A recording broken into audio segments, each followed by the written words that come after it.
The day my world turned upside down began like any other. I was in the kitchen, the aroma of freshly brewed coffee filling the air when my phone rang.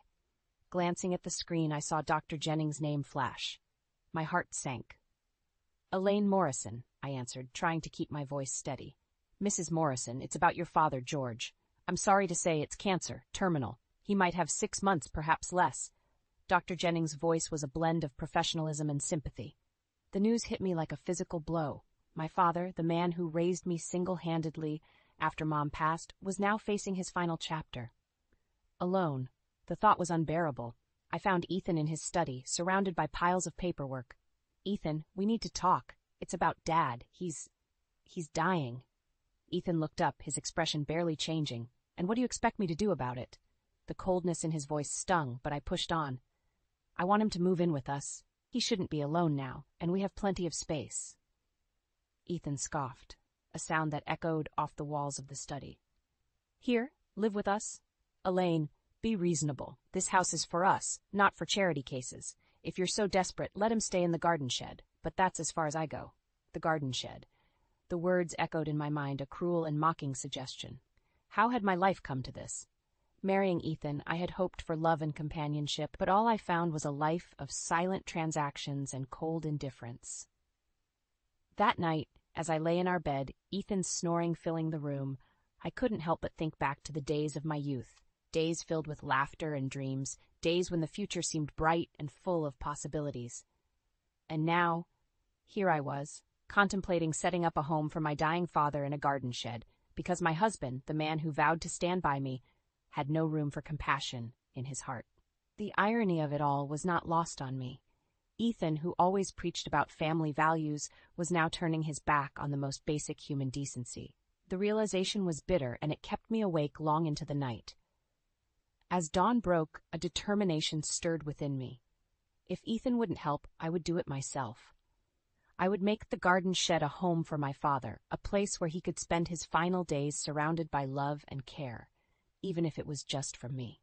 I rose from the bed, my mind made up. It was time to take a stand, for my father, and perhaps for myself too. As I embarked on the task of transforming the garden shed into a livable space for my father, memories of the past swirled through my mind, each one a sharp contrast to my current life. I remembered the days of my youth in our small but happy home, where laughter was our constant companion. My father, George, was a beacon of strength and kindness, filling the void left by my mother's early passing. He taught me the value of hard work and the joy of simple living. But our simple life took an unexpected turn when I was 19. The Daltons, a prominent and influential family in our town, appeared at our doorstep with a proposal that felt more like a decree. My father had accumulated a debt, a secret he had kept hidden, fueled by his descent into gambling after Mom's death. The Daltons offered a solution: marry their son Ethan, and the debt would be forgiven. The choice was presented as an opportunity, but it was a demand. My dreams, my aspirations, and my budding relationship with Michael, the boy next door who held my heart, were all swept away in that moment. Ethan Dalton, the man who now lay beside me night after night, indifferent to my existence, was a stranger on our wedding day. Our marriage was a transaction, devoid of love or warmth, a sacrifice I made to save my father from ruin. Over the years, I had learned to play the role of Ethan's wife, managing our home and assisting in his business, without compensation or gratitude. My life had become a series of routines, my dreams shelved and forgotten. Yet as I worked on the shed, painting walls and selecting furniture, a sense of purpose I hadn't felt in years began to stir within me. This project, though born out of necessity, was mine. It was a tangible connection to the independent and spirited girl I once was, a girl who believed in making a difference. As I stood back to admire my handiwork, the shed no longer seemed like a symbol of Ethan's cruelty, but a testament to my resilience. It was small, but it was filled with the warmth and love that our sprawling mansion so conspicuously lacked. I realized then that this shed was not just for my father. It was a sanctuary for my own weary soul, a place where I could reconnect with the parts of myself that I had lost in the years of my loveless marriage. It was in this small space, amidst the smell of fresh paint and new beginnings, that I made a silent vow. I would be there for my father, just as he had always been there for me. And in doing so, I would find a way back to myself, to the Elaine who dared to dream and love. The transformation of the garden shed into a cozy abode for my father was more than just a physical change. It was a reflection of my inner turmoil. As I worked, my thoughts often drifted to the strained tapestry of my marriage with Ethan. Our relationship, if it could be called that, was a study in silent endurance. Ethan was always more a businessman than a husband. He viewed everything through the lens of profit and loss, including our marriage. The warmth and connection that should have adorned a marital life were conspicuously absent in ours. We were like two parallel lines under one roof, destined never to meet. In the early years, I tried to breach the chasm between us. I attempted to take an interest in his work, to be the wife I thought he wanted, but my efforts were met with indifference, or at times with barely concealed irritation. Ethan had no interest in a partner. He wanted an accessory, someone to manage his home and host his business associates. As the years passed, I found myself fading into the background of Ethan's life. I was there, yet invisible, my existence acknowledged only when it served a purpose. The realization was a slow and painful awakening. I was living in a gilded cage, a bird with clipped wings. My father's illness and Ethan's callous reaction to it were the final straws. How could the man I had spent nearly 3 decades with show such disregard for basic human empathy?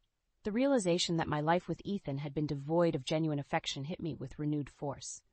But amidst this turmoil, there was a silver lining. My son, Daniel, was the one true joy in my life. Raising him had given me purpose, a reason to smile amidst the coldness of my marriage. Daniel, now a young man studying at university, was everything Ethan was not: kind, compassionate, and full of life. I often wondered what Daniel thought of his father's behavior, of the palpable tension that hung in the air whenever Ethan was home. But Daniel, ever the peacemaker, never voiced his concerns. He was the bridge between two worlds that refused to converge. As I placed the final cushion on the newly installed couch in the shed, a sense of accomplishment washed over me. It was modest, but it was filled with love and care, something that my vast, luxurious home lacked. This small shed had become a symbol of my resilience, a quiet rebellion against the life of silent compliance I had been living. It was a step, however small, towards reclaiming the parts of myself that I had lost in the shadows of my marriage. And as I looked at the shed, now ready to welcome my father, I made a silent promise to myself. I would no longer be a spectator in my own life. It was time to take control, to find my voice again. For my father, for Daniel, and for the Elaine who deserved to be heard. The days following the completion of the shed were a whirlwind of emotion and activity. My father moved in, his frail frame a stark reminder of the precious little time we had left. Despite his condition, his eyes sparkled with gratitude as he settled into his new abode. The small space was filled with love and memories, a sharp contrast to the cold luxury of the main house. During this time, Ethan's true nature became increasingly apparent. His visits to my father were perfunctory, devoid of any genuine concern. His indifference was a bitter pill to swallow, but it was not unexpected. What pained me more was the growing realization that I had allowed myself to be diminished, to become a mere shadow in my own life. One evening, as I was organizing old files in Ethan's study, I stumbled upon documents that laid bare the extent of his deceit. Bank statements, emails, and letters painted a picture of a man who was not just indifferent, but morally corrupt. There were dubious business deals, secret accounts, and, most shockingly, evidence of infidelity. The discovery shook me to my core. The man I had married, the father of my child, was a stranger. His betrayal was not just breach of our marital vows, but a complete disregard for the family we had built together. In that moment, something within me shifted. The years of suppressed anger and disappointment surged to the surface, fueling a newfound resolve. I could no longer be a bystander in my own life story. I started to secretly gather evidence of Ethan's misdeeds. Each document, each piece of evidence was a step towards my liberation. It was not just about seeking justice, it was about reclaiming my dignity, my self-worth. As the days passed, I became more determined. I began to plan my exit from this loveless marriage. My conversations with my father, once filled with shared memories and laughter, now often turned to discussions of the future. "You've always been strong, Elaine," my father would say, his voice weak but his eyes full of love. "You deserve happiness. You and Daniel. Don't let Ethan take that away from you." My father's words were a balm to my troubled soul. In his wisdom and love, I found the strength to envision a life beyond Ethan's shadow. The final push came unexpectedly. One day, as Ethan berated me over some trivial matter, something inside me snapped. His words, once capable of wounding me deeply, now fell on deaf ears. "I'm not your property, Ethan," I said calmly, the clarity in my voice surprising even myself. "I am a person, deserving of respect and love, neither of which you've ever given me."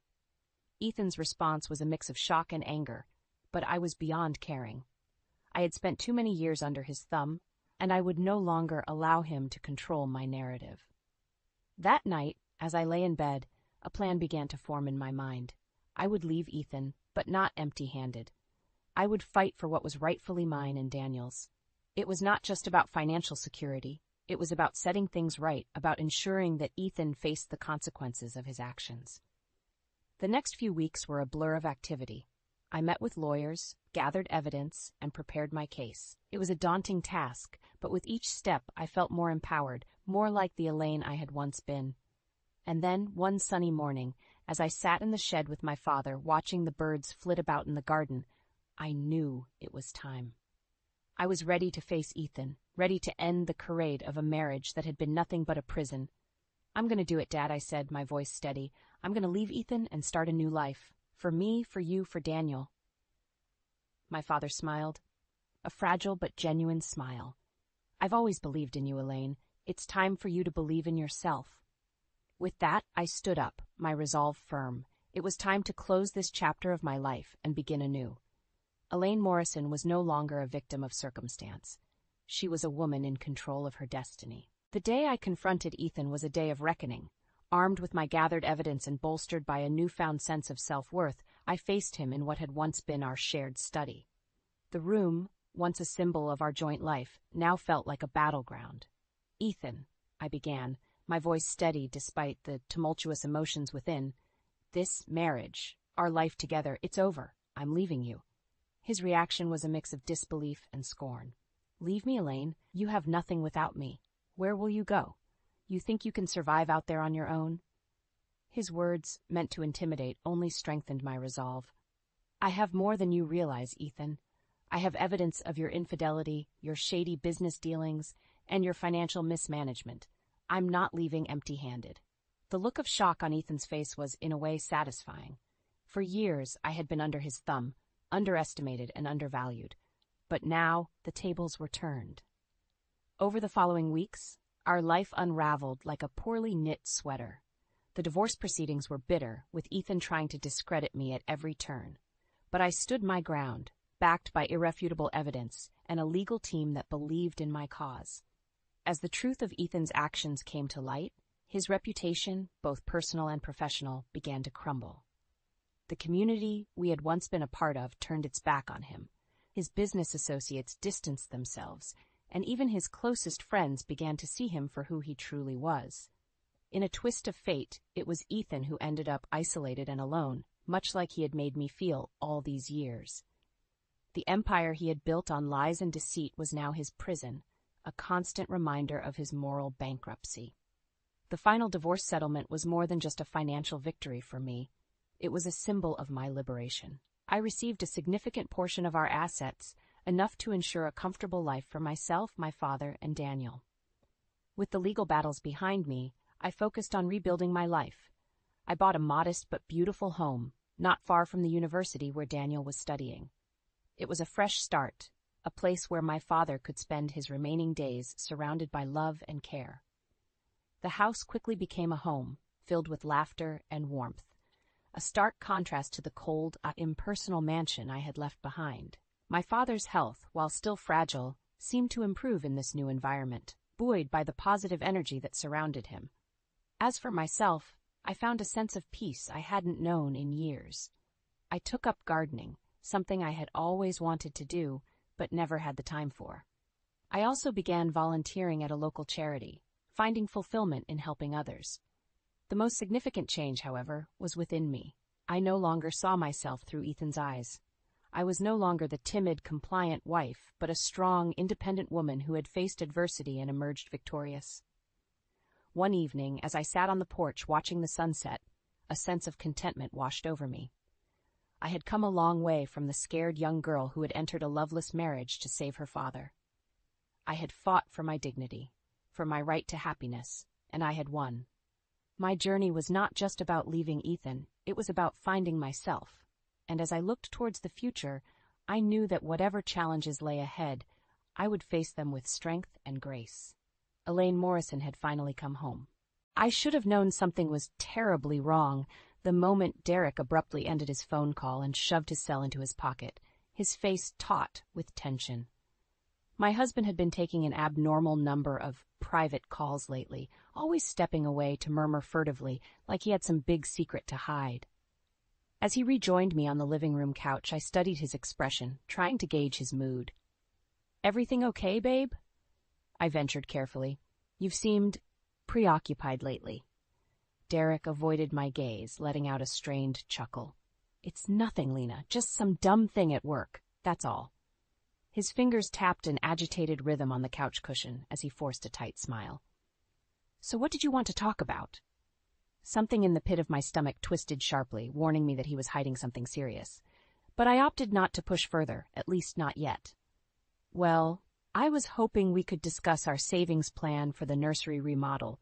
Have you had a chance to look at the contractor quotes I emailed you?"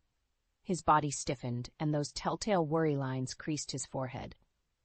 "About that," he began slowly. "I've been meaning to mention that I talked to my mom recently.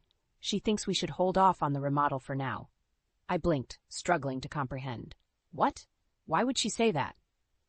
A tendril of dread began unfurling in my chest.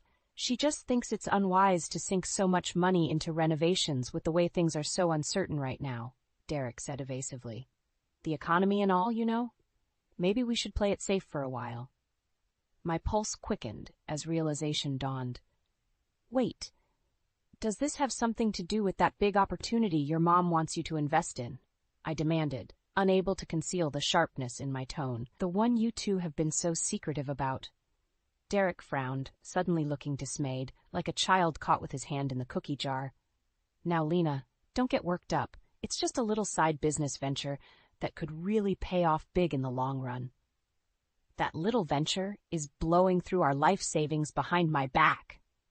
I shot back, anger and betrayal roiling inside me, while I'm over here thinking we're on the same team, planning for our baby's future. Lurching to my feet, I paced in short, agitated bursts, my voice rising in incredulous disbelief. "I can't believe you'd let your mother manipulate you into gambling away everything we've worked for, all for some shady get-rich-quick scheme she's peddling." Derek stood as well, palms raised in a placating gesture as he took a step towards me. "Lena, calm down, okay? You're overreacting. Mom knows what she's doing. This investment is rock solid. Once we get the payoff, we'll be sitting pretty. No more money worries." I stared at the man I'd naively thought was my loving partner, unable to recognize him in that moment. How could I have been so blind to the truth slowly unraveling before my eyes? As if on cue, Derek's phone buzzed again with another incoming call, no doubt from his manipulative puppet master. The harsh reality slammed into me with sickening clarity. My husband's heart and loyalty no longer belonged to me. Not really. I was just another piece on the board, another player for Evelyn to control and subjugate through her web of lies and scheme. And I had a terrible feeling that her games were only just beginning. The weeks that followed were a waking nightmare. Evelyn's rock-solid investment predictably imploded in spectacular fashion, draining our life savings in what amounted to an elaborate financial shakedown. As Derek broke the devastating news, the fury etched in his expression made it clear where he placed the blame. "I can't believe you let this happen," he erupted, spit flying. "If you had just been supportive instead of fighting me every step, none of this would have gone south." I gaped at him, stunned by the venom and audacity of his misdirected rage. Before I could formulate a reply, the doorbell rang with the shrill, incessant ringing that could only be Evelyn. Derek threw up his hands and stormed off to let his mother in. The moment she swept into the living room in a floral moo-moo, her beady eyes lasered in on me with piercing accusation. "Well, I should have known," she tutted, shaking her head slowly. "We had a good thing going, and you just couldn't keep your doubts to yourself, could you?" Bewildered, I opened and closed my mouth, momentarily robbed of speech. I never said anything to undermine." "Oh, don't play dumb with me, Lena," Evelyn sneered, waddling closer until I could smell her stale cream puff breath. "If you had been fully on board, lending your undivided support, my son's venture would have succeeded." Derek hovered behind his mother, nodding in sullen agreement. The sight of my own husband siding against me, drinking in his mother's toxic lies, was like a vice around my heart. I drew myself up as tall as I could manage, anger and defiance coursing through me. "That's a loop, and you know it, Evelyn. This had nothing to do with me. The feds were onto your shady scheme from the start." Evelyn's eyes flashed with undisguised malice. For a fleeting moment, I thought she might actually strike me before she caught herself. Everything has gone wrong because of you," she seethed, jabbing her pink sausage finger aggressively into my chest. I flinched at the vehemence of her tirade, my hand instinctively cradling my still flat abdomen, protecting the life growing inside me. Derek regarded my gesture with apparent disdain. "Yeah, great going, Lena. Way to start our family off on the right track. Flat broke, all because you couldn't have a little faith in us." The cruelty and callousness of his words sliced deep. How had I fallen so far from the man I thought I knew? Trusted and loved, even? Before my tortured thoughts could run away from me, Evelyn's reedy cackle pierced the tension. "Oh, don't worry, Derry," she cooed, patting his arm in a show of oily reassurance. "This is just a temporary setback. We just need to rethink our strategy, that's all." Her flinty gaze settled on me again, glinting with an unmistakable malice. Whatever her twisted agenda entailed, I knew one thing with chilling certainty. I would never be free of Evelyn's manipulative venom. Not unless I fought back with every last ounce and cunning I could muster. As much as the prospect sickened me, I realized that only one of us would emerge victorious from the grim battle looming ahead. For the sake of my unborn child's future, I had no choice but to ensure that victory would belong to me. In a desperate bid to salvage what remained of my fracturing marriage, I suggested Derek and I look into couples counseling. To my surprise, he didn't immediately balk at the idea. "You know what? You might be onto something there," he said, tone uncharacteristically agreeable. "This whole mess has been really hard on both of us. Maybe having an objective third party could help get our relationship back on track." I nodded, tentatively hopeful at his willingness. "I think it's exactly what we need to work through this and move forward as partners. For the baby's sake." Derek's expression clouded briefly at the mention of the baby, that same flickering hesitation I'd noticed whenever our child came up. But he pasted on a reassuring smile. "You're absolutely right. I'll make some calls. See about setting up our first session." True to his word, Derek booked our initial counseling appointment for the following week.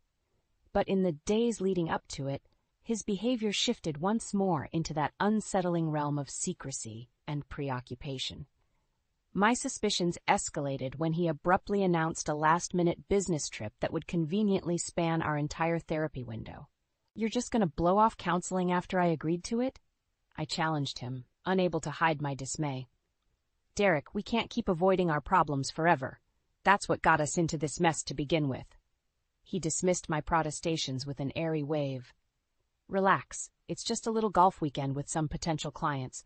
But you know what? You're right. Putting off counseling would be counterproductive. Why don't you come along?" My brow furrowed with confusion. "Come along? To your business trip? Sure. Could be fun." Derek replied with a disarming chuckle. "We can use the resort's couples services, have some nice relaxing spa time while we're there. Maybe fit in a massage or two after my meetings each day." The jovial pitch put me immediately on guard. Derek acted entirely too eager, too polished in his sales patter. Like he was reciting from a carefully rehearsed script rather than being genuinely spontaneous. Against my better judgment, I hesitantly agreed to accompany him. Looking back, that singular lapse in discernment would ultimately serve as the tipping point that sent my life into irreversible freefall. The seaside resort we checked into appeared pleasant enough on its manicured surface. White sandy beaches, poolside cabanas, luxury spa amenities. But I couldn't shake an ominous pall lurking just beneath that postcard-ready facade. Those unshakable misgivings cemented into sheer dread when we made our way to the private bungalows where Derek claimed his meetings would be held. Because looming among the quaint cottages, her floral muumuu and pinched glower, unmistakable even from a distance, was the last person on earth I wanted to see right then. My scheming, conniving mother-in-law. And in that soul-withering moment when Derek's eyes met Evelyn's with a subtle, knowing nod, I realized too late that I had been lured into her latest trap, one from which there might be no escape. The hot, salty breeze stung my eyes as Derek and I approached the cluster of bungalows where Evelyn waited, her arms folded tightly in dissatisfied judgment. Several other figures milled about, solemn-faced men and women I didn't recognize. "What is this?"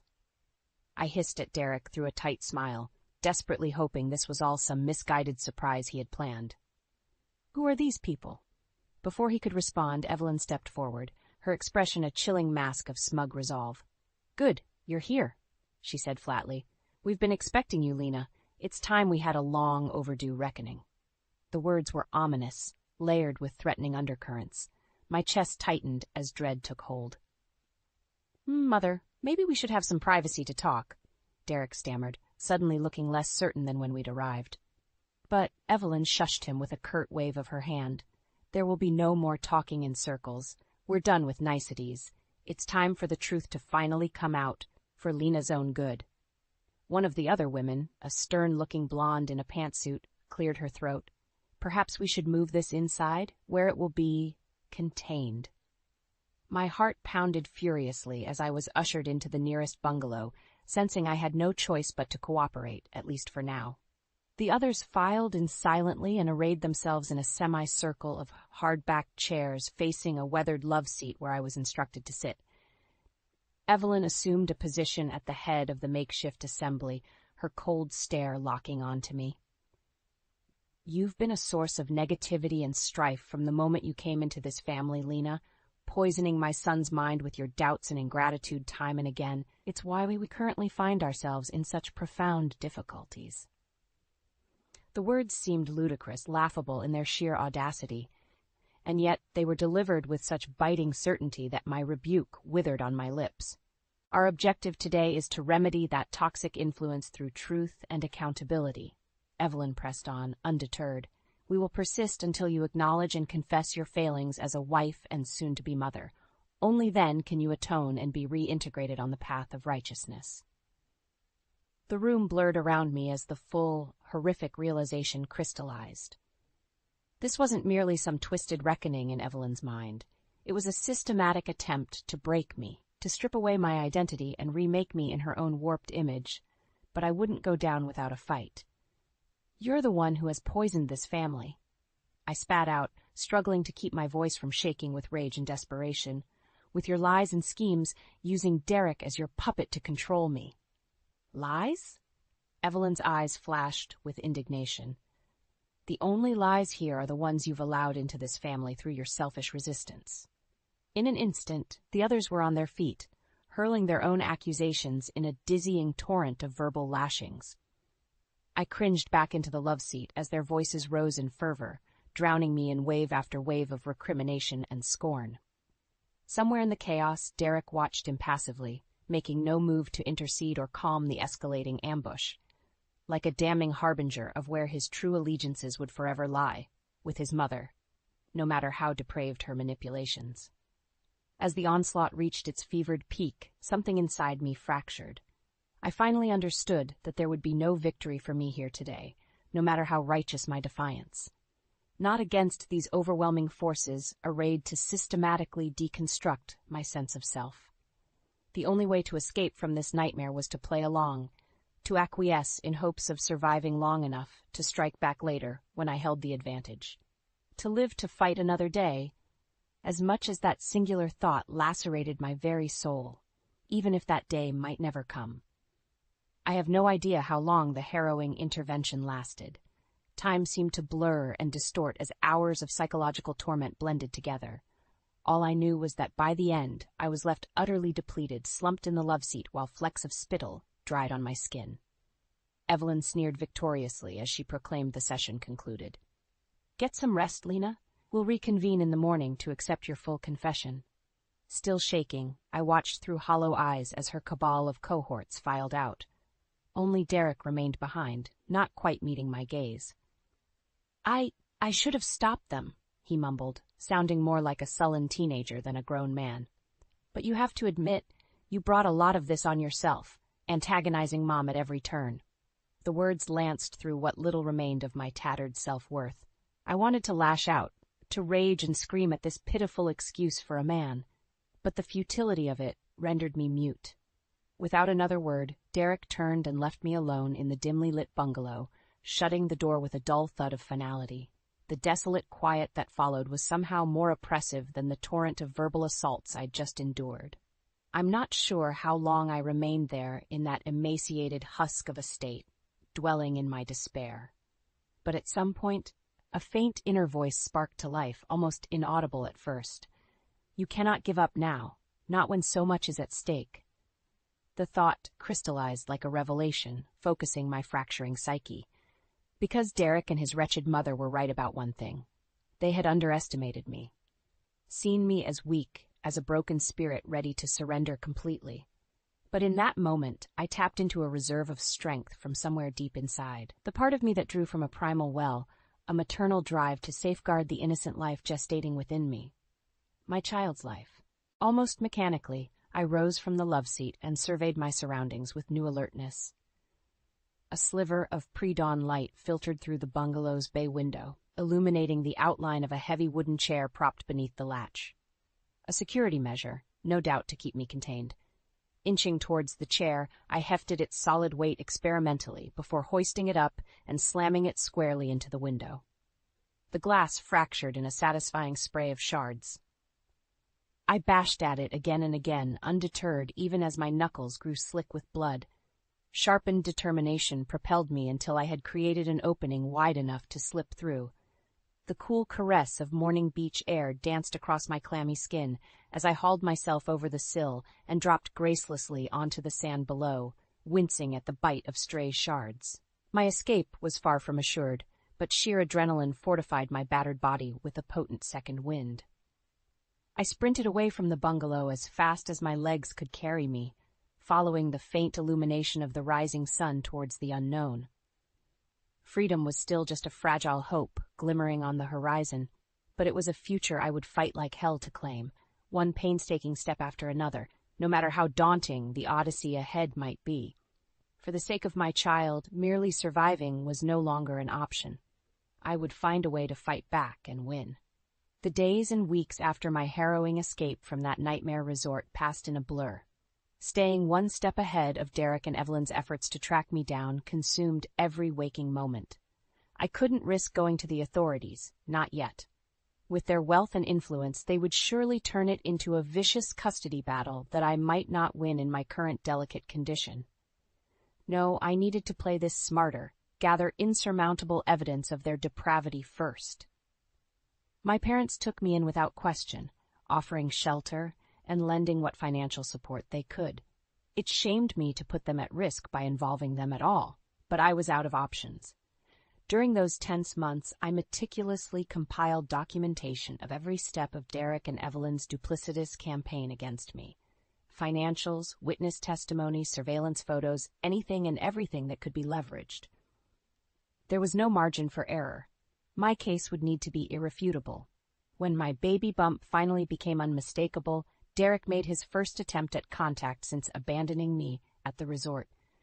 The message was lengthy, saccharine-laced with feigned contrition and platitudes about putting our difficulties behind us.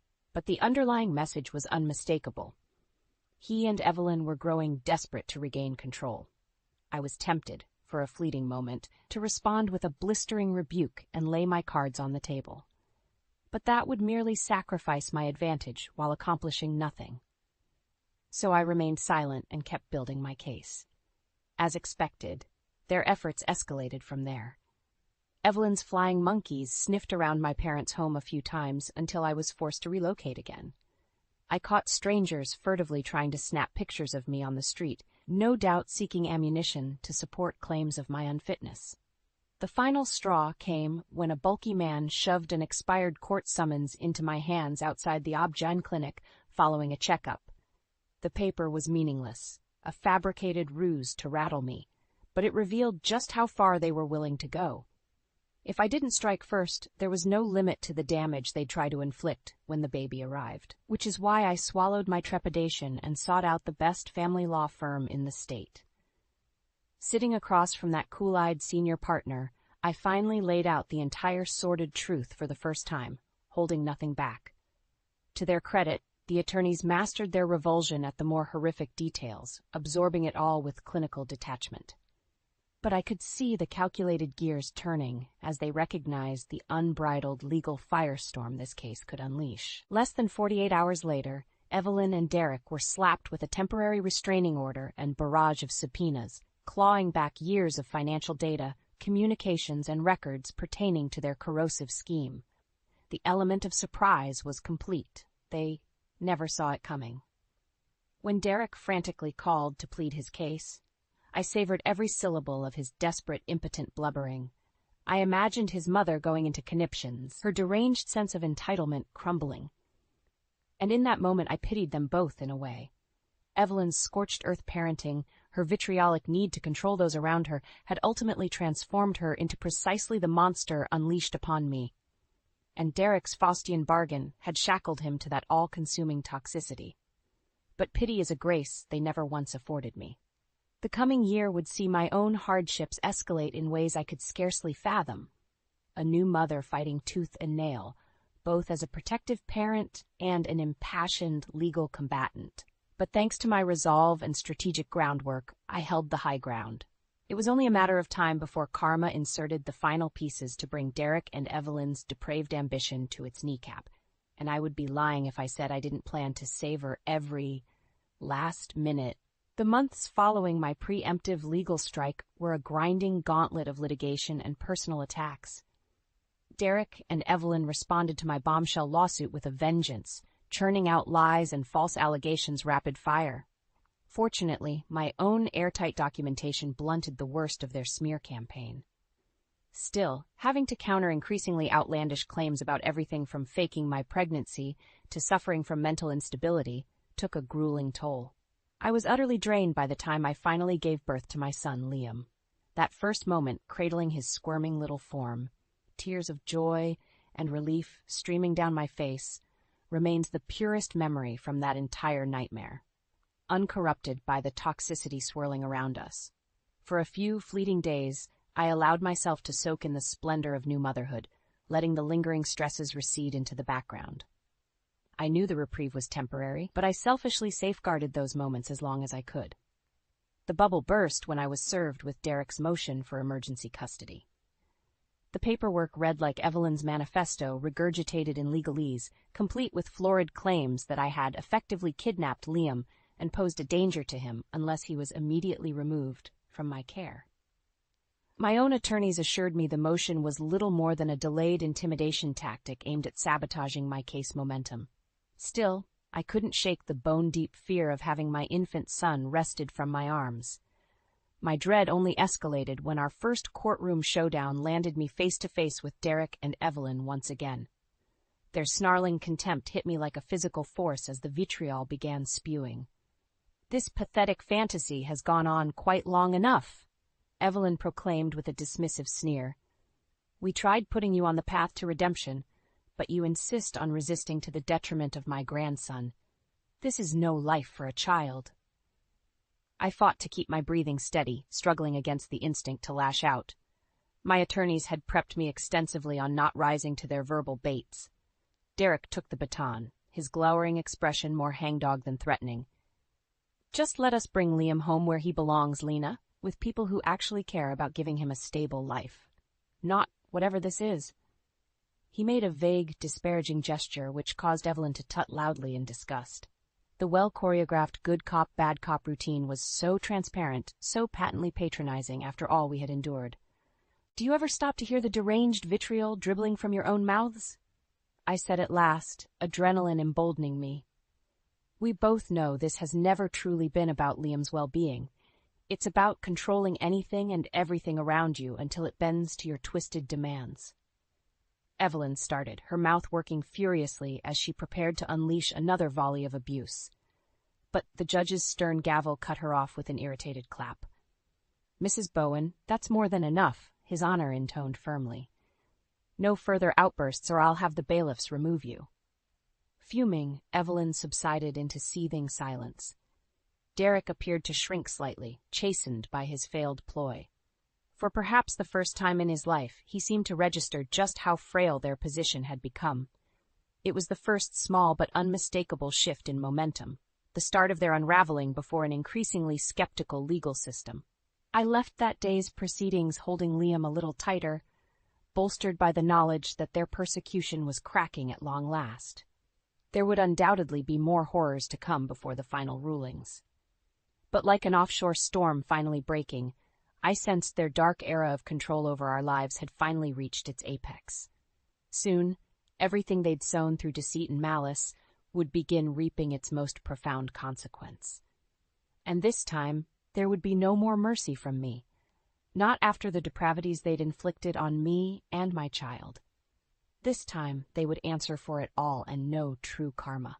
The culmination finally arrived nearly a year to the day after my desperate escape from that nightmare resort getaway Evelyn had orchestrated.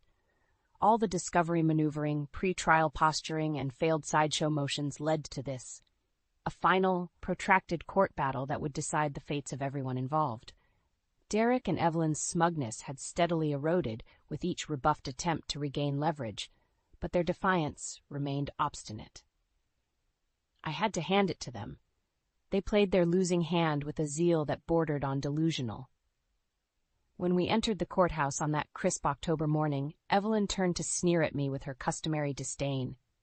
"Enjoy this circus while it lasts, you ungrateful shrew. Soon, the decent, stable world I've fought to preserve for my grandson will be restored." I said nothing, unwilling to justify her provocation with a response. My sole focus was getting Liam situated with the court-appointed guardian who would be supervising him throughout the grueling proceedings. The trial itself was every bit as drawn-out and emotionally grueling as expected. Evelyn's legal team launched salvo after salvo of character attacks, revisiting every perceived maternal shortcoming in grandiose detail. I sat stoically through it all, following my own attorney's impeccable guidance. I knew their scattershot smears wouldn't connect with the jurors, not with the overwhelming documentation and testimony we had marshaled. When it was finally time for me to take the stand, there was an unmistakable sense of shift in the courtroom atmosphere. 12 pairs of eyes followed my every measured movement, all preliminary biases and assumptions giving way to rapt attention. From there, I simply talked. Spoke plainly and honestly about the nightmare I'd endured at the hands of Derek and his venomous mother. I recounted the lies and manipulations in granular detail, leaving nothing out, no matter how unsavory. Evelyn thrashed indignantly at times until the judge threatened her with contempt. Derek sat motionless, eyes downcast, vaguely reminiscent of those first fitful moments when his self-delusions began cracking. I don't know how long I held the jury enthralled, but by the time I was let off the stand, there could be no ambiguity about the profound impact my testimony had made. Several jurors wore expressions of dismay and disbelief. They had witnessed evil firsthand. Derek and Evelyn's subsequent attempts to redeem their case took on a rote hollowness after that. Neither mustered any believable passion for their fabricated narratives, as if some deep part of them had finally acknowledged their descent into self-parody. The final blow landed when forensic accountants took the stand and meticulously detailed the RICO-laden financial fraud underpinning Evelyn's ill-fated business. Investment, my family's hard-earned life savings ruthlessly squandered. After that, the jury's deliberations were little more than a formality. In the end, I was awarded full custody of Liam as well as a substantial multi-million-dollar judgment against Evelyn and her syndicate of grifters. Derek's reputation and future career prospects were summarily annihilated. It was a complete legal massacre on a scale of humiliation even I had not foreseen. While I relished the delicious karmic karma of the moment, there was no sense of elation or relief when the verdicts came down. My gaze lingered on Derek as his pallid, haggard expression registered the devastating finality of it all. A grown man rendered infantile and broken on the altar of one woman's monstrous obsession with control. I thought maybe a shred of remorse might flicker across his face, some profound regret for having sacrificed everything to his mother's malignant influences. But his stare remained blank and empty, 2 decades of brainwashing too entrenched to ever overcome. "Have your victory, then, you spiteful witch," Evelyn hissed vehemently at me, mercifully concluding her reign of terror with one last sputtering outburst as the bailiffs led her away. "We'll see how long your house of lies stands when the truth about you inevitably surfaces."